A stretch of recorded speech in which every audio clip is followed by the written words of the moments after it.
water, let the patient check it also, and then remove your gloves and wear a new one. Okay? Tapos, we are down to the last two washcloth. Okay? Pwede ka na kumuha rin ng panibagong towel kasi soak na yung nauna. Lower extremities naman tayo. And protect your linens. Ito, fold lang dito. Okay? Hindi yung gaganyan mo yan o hindi gaganyan yan. Fold it to the center. And then, ito ay patong dito.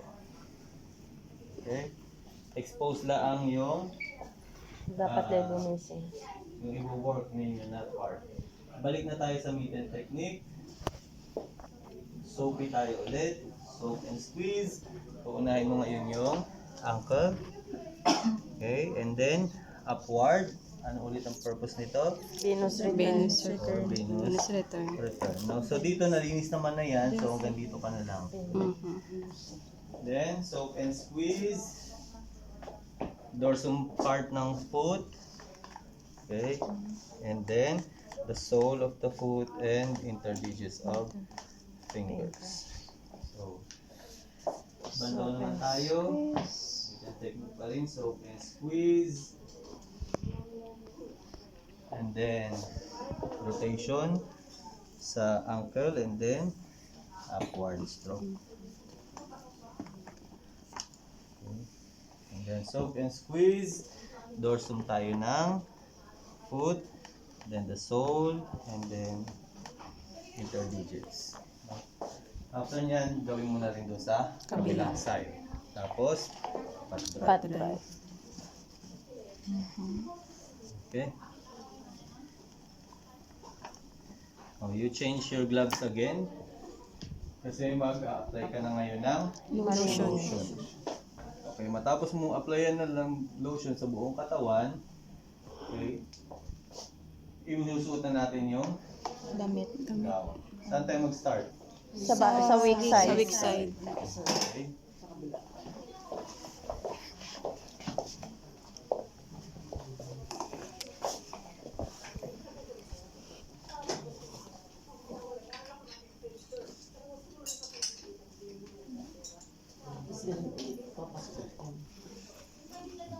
So, unahin nyo na munang ipasok yung kanyang swell.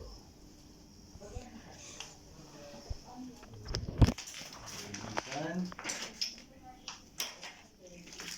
Ayan.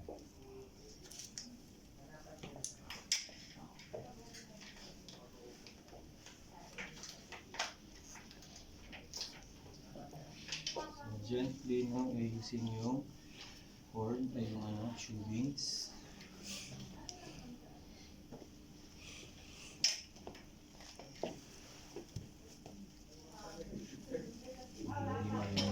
Okay, always support the extremity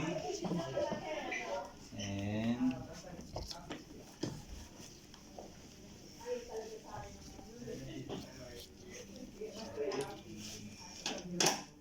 na malapit na.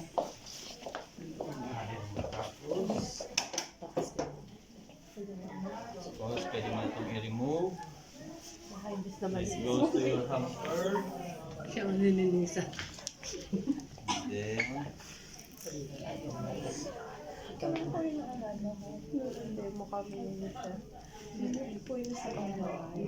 always grab yung fingers first, no? Kasi yan yung sumasabit sa sa damit.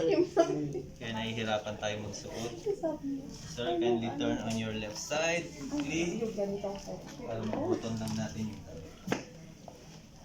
Pwede sa set mo nag-demo kami, tawa ko nito. Ininervous na ako ng time na yun. Okay. Ano, ganito yung pag-ano sa putin. Okay na? Right. So, how's your feeling, sir? Let me just remove your waterproof pad. 1, 2, 3. Okay, and make the patient comfortable. Return the blanket and the top sheet. Okay, so hindi ko na siya aayusin para tapos na.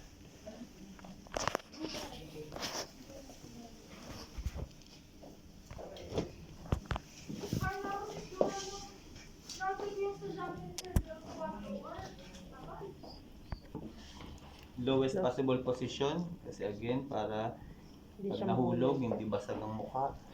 Okay? And remove your gloves. Perform your Hand hygiene. class.